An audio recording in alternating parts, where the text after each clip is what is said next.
The number forever etched into his arm has faded slightly, but David Dragan's memories of where he got it are still fresh. I was beaten up and they took me to jail. The 94-year-old survivor of the Auschwitz-Birkenau concentration camp talks of his experience as he tours a new exhibit about the capture of one of the key architects of the Holocaust, Adolf Eichmann. David Dragan believes he encountered Eichmann at Birkenau.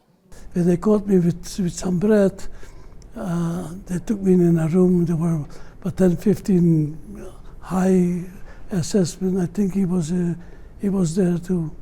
When Eichmann entered a Jerusalem courtroom in the spring of 1961, it was the culmination of years of attempts by the Israeli government to find him and bring him to justice.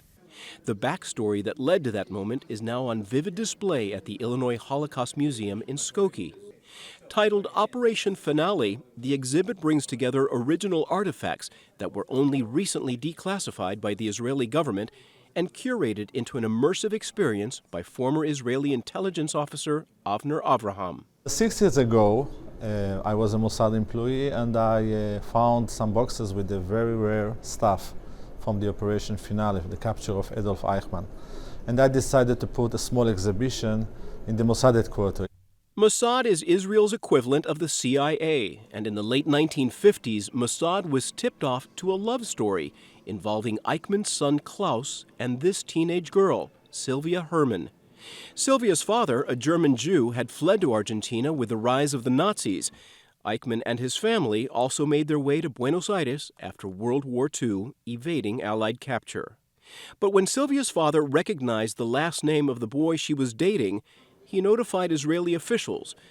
A Mossad agent posing as a tourist later arrived in Argentina with this Leica camera and surreptitiously took pictures of the man going by the alias Ricardo Clement. They sent these pictures to Israel together with Eichmann pictures from SS file that the Mossad got, pictures from the war, and the Israeli police laboratories compared the pictures and find out that this is probably the same man if you look at the shape of his left ear. From there, Operation Finale took off. With Argentina having become a haven for former Nazis and the government not honoring extradition requests, Israel's prime minister at the time, David Ben-Gurion, approved a clandestine mission to try to capture Eichmann. 12 Mossad agents traveled to the South American country from Europe on separate commercial flights to try to avoid suspicion. These are their airline tickets. Eichmann was captured on May 11, 1960.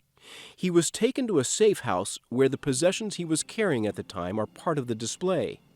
He also had identification with the alias he had taken on in Argentina, Ricardo Clement. But as agents interrogated him, Eichmann eventually tripped himself up. They start asking him a general question from your age, the size of your shoes, and immediately what is your number of the SS in the SS file. And he said exactly the Eichmann number. And he understood that he made a huge mistake, and he asked for a glass of red wine.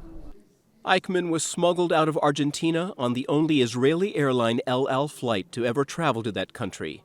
Adolf Eichmann's trial began on April 11, 1961, in a converted theater in Jerusalem. And the centerpiece of this exhibit is the actual bulletproof booth used by Eichmann, along with the 3 original chairs that he and 2 security guards sat in. Visitors to the exhibit can get a sense of the intensity of the trial. A triptych of video screens surround Eichmann's booth, showing videos of the audience, the accused, and some of the more than 100 Holocaust survivors who testified. And the trial changed the life in Israel because people start talking about the Holocaust and people start dealing with this. Eichmann was found guilty of crimes against humanity and executed in May of 1962. His ashes were scattered in the Mediterranean Sea.